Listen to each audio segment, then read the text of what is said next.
Halo guys, kembali lagi bersama gua Adi. Kali ini kita bahas tentang berita yang cukup mendukakan hati gue karena Bukalapak bukan lagi menjadi buka tapi menjadi tutup lapak ya guys ya. Ya kita tahu gue beberapa kali transaksi di websitenya Bukalapak ya. Jadi kalau teman-teman tahu ya, Bukalapak ini sudah ada sebelum adanya Tokopedia atau Shopee atau bahkan TikTok Shop ya gitu. Cuman si Bukalapak ini memang ya, timnya kurang kreatif atau apa namanya marketingnya kurang oke lah gitu. Dulu itu duel antara Buka dan Tokopedia, setahu gue ya dulu ya beberapa tahun yang lalu lah gitu. Dan si Buka ini ya kayak stuck ya menurut gue ya. Nah, dan akhirnya si Tokopedia bergabung dengan GoTo ya, Gojek ya. Akhirnya tambah besar, investor makin masuk ya. Jadi perusahaan itu benar-benar besar sedemikiannya ya dibanding si Buka ini akhirnya kalah gitu. Kalau gue lihat-lihat ya kenapa si Bukalapak ini tutup ya? Dia ditulis di sini penjualan produk fisik di platform Bukalapak memiliki kontribusi kurang dari 3% terhadap total pendapatan perusahaan. Jadi itu yang membuat si Bukalapak itu tutup ya. 3% ya itu jauh lah dari profit perusahaannya.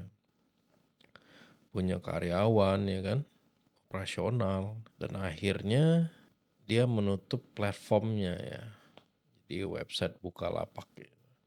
Kalau gue buka ya dari website bukalapak.com ini ya memang masih ada beberapa aktivitas ya gue kalau gue lihat ya. Tapi udah nggak semasif sebelumnya kayaknya ya. Dan kalau lihat dari websitenya memang terlalu simpel ya, maksudnya nggak terlalu menarik buat orang yang awam gitu. Terus promo-promonya juga nggak banyak ya, karena sedikit yang berjualan di sini gitu ya. Jadi si sellernya sedikit. Jadi si pembelinya juga pasti compare dong ke platform marketplace yang lain gitu. Kan kalau pembeli itu kan biasanya melihat review ini gitu. Semakin banyak di review produknya ya semakin trust gitu. Orang berarti make nih barang gitu. Ya kan? Kalau sepi begini siapa yang mau beli gitu. Ya kan? Walaupun memang ada yang lumayan laku gitu ya. Ya, reviewnya juga bagus-bagus gitu. Cuman nggak sebanyak kayak Tokopedia atau Shopee gitu ya. Si Buka ini ternyata akhirnya menjadi perusahaan yang berfokuskan ke perusahaan pengelola aset ya guys ya. Namanya tuh Bimani Privilege ya. Dia perusahaan yang seperti bibit lah gitu ya. Dia mengelola aset investor gitu. Kalau gue lihat di sini sudah mencapai 2 triliun ya si Bimani ini.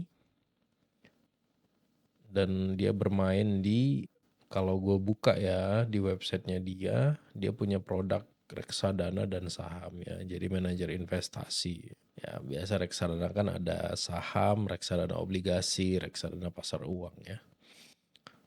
Dengan berubahnya lini bisnisnya dia ya, gue nggak tahu ya kedepannya saham buka itu bagaimana gitu. Kalau bisnis utamanya aja saja sudah tutup gitu, ditutup. Kalau lihat dari chartnya aja udah nggak ada pergolakan apa-apa gitu, nggak ada aktivitas apapun gitu ya. Jadi investornya juga udah nothing tulus gue ngeliatnya. Ya, jadi kita lihat aja ke depannya seperti apa ya. Perusahaan buka ini yang saat ini sudah confirm ya, berubah haluan bisnis ya.